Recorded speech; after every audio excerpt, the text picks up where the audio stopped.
Hi friends, this is Himanshu Siwal. आज मैं आपको पढ़ाने वाला हूं फ्री फॉल। तो ध्यान से देखिए बच्चों, फ्री फॉल क्या होता है। अगर हम किसी ऑब्जेक्ट को अंडर ग्रेविटी फ्रीली छोड़ दें, अगर किसी ऑब्जेक्ट को मैं गिरने के लिए फ्रीली छोड़ दूं, ऐसे ही अंडर ग्रेविटी ग्रेविटेशनल फोर्स के अंडर में से फ्रीली छोड़ दूं बिना किसी एक्स्ट्रा फोर्स, यानी इस ऑब्जेक्ट पर कोई एक्स्ट्रा फोर्स ना लगे, कोई एडिशनल फोर्स इस पर ना लगे, देन तब मैं कहूंगा कि बॉडी क्या है, ये फ्री फॉल कंडीशन में है। ठीक, यानी फ्री फॉल क्या है, when a body is falling freely under gravity when no external force act on it, only gravitation force acts, then it is called a freely falling body. Clear students? अब scientist है Galileo Galilei. ठीक, आप photo देख सकते हैं। Galileo Galilei एक scientist है जिन्होंने पीसा के अंदर, इटली के अंदर एक जगह है पीसा, जहां पर एक लीनिंग टावर है, एक तिरछा टावर है, उससे एक एक्सपेरिमेंट किया। वहां से एक पत्थर, दो पत्थर एक साथ छोड़े, एक भारी पत्थर था और एक हल्का पत्थर, और उसको नीचे गिरता हुआ देखा और उन्होंने एक ऑब्जर्वेशन ली। उन्होंने ये ऑब्जर्वेशन ली कि जो एक्सेलरेशन प्रोड्यूस हो रहा है, जो उन मासेस के अंदर एक्सेलरेशन प्रोड्यूस हो रहा है, वो उन मासेस पे डिपेंड नहीं कर रहा। यानी भारी पत्थर और हल्का पत्थर दोनों एक साथ नीचे जा रहे हैं। ठीक, यानी दोनों एक साथ ग्राउंड पर टकराएंगे। वहां वो एक्सपेरिमेंट बिल्कुल परफेक्टली नहीं होगा, क्योंकि इस एक्सपेरिमेंट को बिल्कुल परफेक्टली करने के लिए हमें वैक्यूम चाहिए।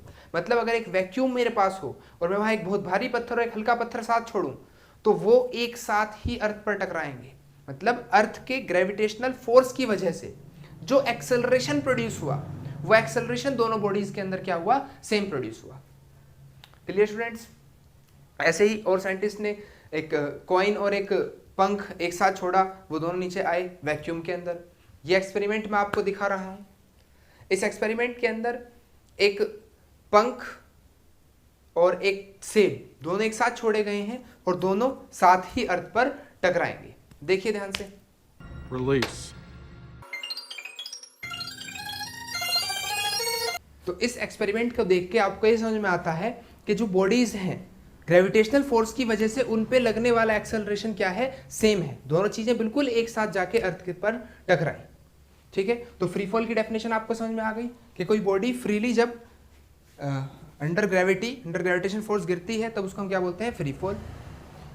और एक पॉइंट हमें समझ में आया कि फ्री फॉल कंडीशन में जो एक्सेलरेशन प्रोड्यूस होता है, वो कम मास हो या ज्यादा मास हो, दोनों में सेम एक्सेलरेशन प्रोड्यूस होता है।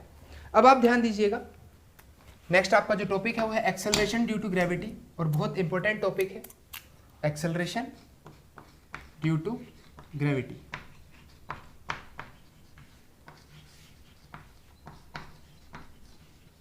तो एक्सेलरेशन ड्यू टू ग्रेविटी क्या है? जो ग्रेविटेशनल फोर्स की वजह से किसी बॉडी के अंदर एक्सेलरेशन प्रोड्यूस होता है, उसको हम बोलते हैं एक्सेलरेशन ड्यू टू ग्रेविटी। ठीक, acceleration produced by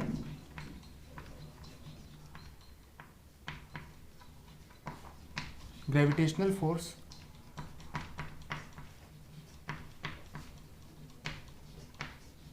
in a body. किसी बॉडी के अंदर जो एक्सेलरेशन प्रोड्यूस हुआ, किसकी वजह से, ग्रेविटेशनल फोर्स की वजह से, उसको हम बोलेंगे acceleration due to gravity. It is denoted by small G. इसको स्मॉल जी से डिनोट करते हैं।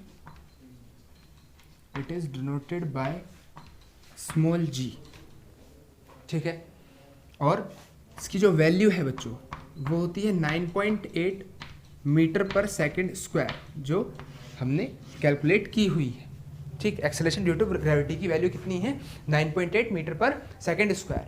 अगर कोई ऑब्जेक्ट फ्रीली फॉलिंग ऑब्जेक्ट है, यानी कि उसको हमने ग्रेविटेशनल फोर्स के अंडर गिरने के लिए छोड़ दिया, तो उसका जो एक्सेलरेशन है वो कितना होगा, 9.8 मीटर पर सेकेंड स्क्वायर होगा। इसका मतलब क्या है कि वो ऑब्जेक्ट हर एक सेकंड में अपनी स्पीड को 9.8 बढ़ा रहा है। मतलब अगर मैं इस ऑब्जेक्ट को छोड़ दूं गिरने के लिए, तो पहली सेकंड में इसकी स्पीड 9.8 होगी, अगली एक सेकंड में 9.8 और बढ़ा देगा। ठीक, मान लीजिए इस वैल्यू को मैं राउंड ऑफ 10, बहुत सारे क्वेश्चंस में इस वैल्यू को हम 10 भी लेते हैं, तो मैं आपको 10 के हिसाब से समझाऊं तो पहली एक सेकंड में इसकी स्पीड 10 मीटर पर सेकंड हो गई, देन अगली सेकंड में इसकी स्पीड 20 हो जाएगी, फिर उससे अगली सेकंड में इसकी स्पीड 30 हो जाएगी। तो हर सेकंड में अपनी स्पीड को 10 मीटर पर सेकंड की स्पीड से बढ़ा रहा है। ठीक है, तो ये एक्सेलरेशन है। वहीं अगर किसी ऑब्जेक्ट को मैं ऊपर की तरफ फेंक दूं, ग्रेविटेशनल फोर्स तो इस पर तब भी लग रहा है, तब वो जो एक्सेलरेशन ड्यू टू ग्रेविटी है वो कितना होगा, माइनस का 9.8 मीटर पर सेकंड स्क्वायर, यानी मैं इसे कह सकता हूँ रिटार्डेशन। यानी कोई ऑब्जेक्ट अगर ऊपर की तरफ फेंका जाता है तो उसके अंदर 9.8 मीटर पर सेकंड स्क्वायर का रिटार्डेशन होता है।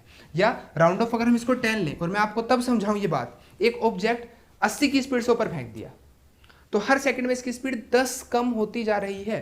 पहले इसकी स्पीड एक सेकंड में 70 हो गई, फिर 60 हो गई, फिर 50 हो गई, फिर 40 हो गई, और ऐसे ही घटते घटते एक टाइम पे 0 हो जाएगी। जब 0 होगी फिर ये नीचे आना शुरू होगा, फिर नीचे की तरफ एक्सेलरेशन बढ़ेगा, हर सेकंड 10-10-10-10 की स्पीड बढ़ती चली जाएगी। तो जब कोई ऑब्जेक्ट नीचे की तरफ फेंका जाता है तो उसका एक्सेलरेशन ड्यू टू ग्रेविटी की वैल्यू कितनी होती है 9.8, और जब ऊपर की तरफ फेंकते हैं तो वही एक्सेलरेशन रिटार्डेशन हो जाता है, यानी कि एक्सेलरेशन की वैल्यू क्या लेंगे हम, नेगेटिव लेंगे।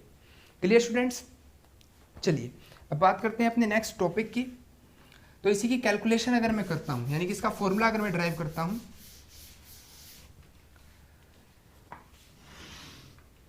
Expression for acceleration due to gravity,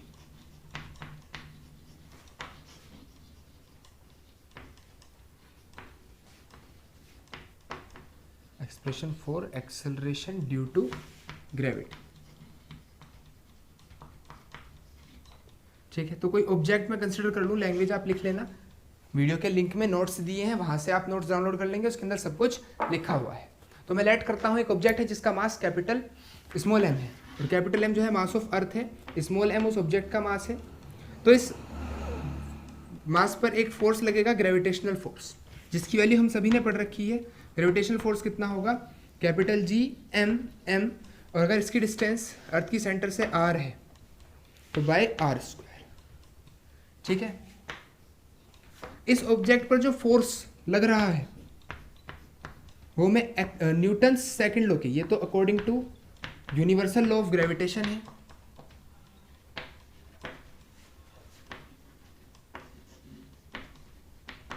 universal law of gravitation की वजह से इतना फोर्स प्रोड्यूस हुआ, और अगर हम न्यूटन्स लॉ के अकॉर्डिंग निकालते हैं, अकॉर्डिंग टू न्यूटन्स लॉ, तो न्यूटन्स लॉ के अकॉर्डिंग जो फोर्स प्रोड्यूस हुआ है उसकी वैल्यू कितनी होगी, एम ए फोर्स प्रोड्यूस हुआ। ठीक, या फिर मैं इस एक ही जगह जी रख सकता हूं, क्योंकि उस एक्सेलरेशन को हम क्या बोलते हैं, उस एक्सेलरेशन को हम बोलते हैं acceleration due to gravity, g. ठीक है, दोनों इक्वेशन में कंपेयर कर दूं तो from equation first and second, G M small m by R square equals to small m capital G. तो एक्सेलरेशन ड्यू टू ग्रेविटी की वैल्यू कितनी आ गई, G M by R square. ये एक्सेलरेशन ड्यू टू ग्रेविटी का formula आ गया। इस फॉर्मूले से भी आप इस चीज को देख सकते हैं कि acceleration due to gravity depend नहीं करती मास ऑफ ऑब्जेक्ट पर। ठीक, इस पॉइंट को आप याद रखिएगा, acceleration due to gravity,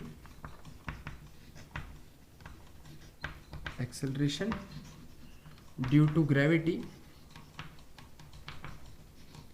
does not depend on mass, does not depend on mass of object, mass of object पर डिपेंड नहीं करती, यानी किसी भी ऑब्जेक्ट के लिए एक्सेलरेशन ड्यू टू ग्रेविटी की वैल्यू 9.8 मीटर पर सेकंड स्क्वायर ही रहेगी। या राउंड ऑफ, अगर किसी न्यूमेरिकल क्वेश्चन में कैलकुलेशन हार्ड होने की वजह से वो आपको लिख के दे देगा कि आप 10 यूज कर लीजिए। ठीक है, तो acceleration due to gravity mass of object, जिस ऑब्जेक्ट पर फोर्स लग रहा है उस पर डिपेंड नहीं करने की। चलिए अब हम इसकी अगर कैलकुलेशन करें, एक्सेलरेशन ड्यू टू ग्रेविटी की कैलकुलेशन अगर मैं करूं कि अर्थ के लिए वैल्यू कितनी है, देखिए acceleration due to gravity place to place change होती है। अर्थ पर ये वैल्यू अलग है, मून के ग्रेविटेशन फोर्स की वजह से प्रोड्यूस होगी वो ग्रेविटी की वैल्यू अलग है। ठीक, अलग अलग स्पेस पर अर्थ पे भी ये वैल्यू वेरिएट करती है, ठीक, चेंज करती है। तो मैं इसकी वजह से कांस्टेंट अगर वैल्यू जो 9.8 है कैसे हमने निकाली है, आप इसी फॉर्मूले में कैपिटल जी पुट कर दें, 6.7 10 की पावर -11 न्यूटन मीटर स्क्वायर और बाय kg स्क्वायर। ठीक, मास ऑफ अर्थ की वैल्यू पुट कर दें 6 × 10 की पावर 24 kg, और रेडियस ऑफ अर्थ आप पुट कर दें 6.4 × 10 की पावर 6 मीटर। तो ये सारी कैलकुलेशन अगर आप करेंगे वहां रख के, कैपिटल जी के प्लेस पर 6.7 × 10 की पावर -11, मास ऑफ अर्थ की जगह 6 × 10 की power 24 kg, by radius of earth 6.4 × 10 की पावर 6 का स्क्वायर, तब आपको जो आंसर आएगा वो तब आप कैलकुलेट कर सकते हैं 9.8 मीटर पर सेकंड स्क्वायर आएगा। यानी एक्सेलरेशन ड्यू टू ग्रेविटी की जो वैल्यू है वो आप अर्थ की सभी चीज़ें कैलकुलेट करके रख दें। कुछ बच्चों के मन में डाउट आ रहा होगा, सर ये डिस्टेंस आपने तो रेडियस ऑफ अर्थ के प्लेस पर, देखिए ये डिस्टेंस हम नेग्लिजिबल लेते हैं, यानी जो ऑब्जेक्ट है, अगर मैं इस ऑब्जेक्ट की बात करूं तो रेडियस ऑफ अर्थ के रेस्पेक्ट में इसकी जो हाइट है ग्राउंड से वो बहुत कम है, ना बराबर है। ठीक है, वेरिएशन क्या है, एक्सेलरेशन ड्यू टू ग्रेविटी के अंदर जो वेरिएशन है वो क्या प्रोड्यूस हो रहा है उसे देखते हैं।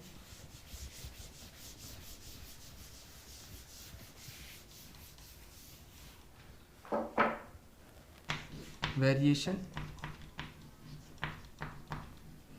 in the value of acceleration due to gravity।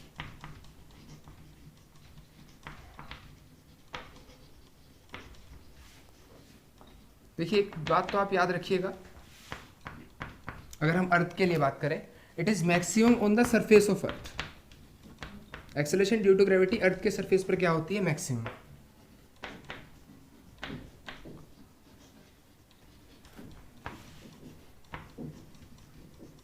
ठीक है, मतलब अर्थ के सरफेस से जितना ऊपर हम जाएंगे एक्सेलरेशन ड्यू टू ग्रेविटी उतनी घटेगी, और अर्थ के सरफेस से जितना नीचे आप जाएंगे तब भी एक्सेलरेशन ड्यू टू ग्रेविटी की जो वैल्यू है वो डिक्रीज ही होगी। यानी acceleration due to gravity earth के सरफेस पर मैक्सिमम है। दूसरा, अगर अर्थ के सरफेस पर भी, क्योंकि अर्थ की शेप परफेक्ट स्क्वायर नहीं है, परफेक्ट स्फीयर नहीं है, सॉरी परफेक्ट स्फीयर नहीं है, अर्थ थोड़ा सा फ्लैटेंड होता है, जिन पॉइंट्स को हम बोलते हैं ये पोल है, पोल, और ये वाला जो होता है ये इक्वेटर है।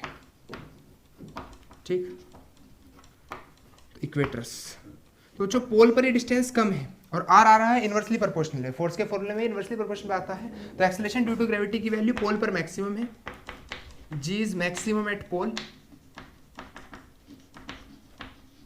ठीक, और इक्वेटर पर ये वैल्यू मिनिमम होती है सरफेस ऑफ अर्थ की। अगर हम बात करें, देखिए अर्थ के सरफेस पे तो मैक्सिमम है ही, अब उसमें भी वेरिएट कर रही है, तो वहां पे भी मैक्सिमम कहाँ है, जब आप पोल पर होंगे। यानी पोल से इक्वेटर की तरफ जाते हुए एक्सेलरेशन ड्यू टू ग्रेविटी की वैल्यू क्या होगी, डिक्रीज होगी। और अगर आप कहते हैं इक्वेटर से पोल, इक्वेटर से पोल की तरफ अगर कोई आता है तो एक्सेलरेशन ड्यू टू ग्रेविटी की वैल्यू क्या होगी, इंक्रीज होगी। चलिए इसके ऊपर कुछ न्यूमेरिकल्स हम देख लेते हैं।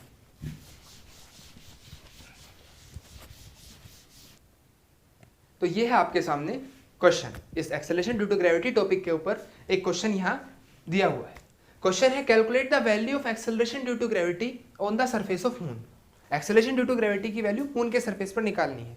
जैसे अभी मैंने आपको एक्सेलरेशन ड्यू टू ग्रेविटी की वैल्यू अर्थ के सरफेस पर निकलवाई, सेम वैसे ही आप यहाँ मून के सरफेस पर एक्सेलरेशन ड्यू टू ग्रेविटी की वैल्यू निकालकर बताएंगे। ठीक है, तो सॉल्यूशन हम स्टार्ट करते हैं। एज वी नो, जैसा कि हम जानते हैं एक्सेलरेशन ड्यू टू ग्रेविटी का फॉर्मूला, जो कि अभी अभी हमने प्रूफ किया, कितना है एक्सेलरेशन ड्यू टू ग्रेविटी का formula, capital G m by R square. यहाँ मास ऑफ ऑब्जेक्ट नहीं आता, इसलिए इन्होंने कोई ऑब्जेक्ट दिया भी नहीं। ठीक है, तो कैपिटल जी ग्रेविटेशनल कांस्टेंट तो पूरे यूनिवर्स के लिए सेम है, ये यूनिवर्सल कांस्टेंट है, ये मून पर, अर्थ पर, सन, मार्स कहीं होगा, ये वैल्यू चेंज नहीं होगी। कैपिटल M यानी mass of moon, mass of moon जो दिया है वो दिया है 7.4 इंटू 10 की पावर 22 kg, 7.4 इंटू 10 की पावर 22 kg। और जो कैपिटल R स्क्वायर है यानी रेडियस जो है, रेडियस ऑफ मून कितनी दी है, 1740, लेकिन ये 1740 किलोमीटर में दी है, आप इसे 1000 से इंटू करके मीटर में चेंज कर लें और उसका स्क्वायर। ठीक, तो बस ये कैलकुलेशन अब आपको करनी है, ये कैलकुलेशन आप कर लीजिएगा, आपका जो आंसर है वो 1.63 मीटर पर सेकंड स्क्वायर आ जाएगा। क्लियर स्टूडेंट्स, तो इस वीडियो में इतना ही रखते हैं। आप प्रैक्टिस कीजिए इस टाइप के क्वेश्चंस की, एक्सेलरेशन ड्यू टू ग्रेविटी के क्वेश्चन आपकी बुक में होंगे, एनसीईआरटी में भी है, या जो भी आपके पास बुक हो उस बुक में से आप क्वेश्चंस प्रैक्टिस कर सकते हैं। और कोई सजेशन या कोई डाउट है वो आप कमेंट बॉक्स में मुझे भेज सकते हैं लिख के, और चैनल सब्सक्राइब कर दें अगर कोई नया स्टूडेंट आया है तो। ठीक है, थैंक यू।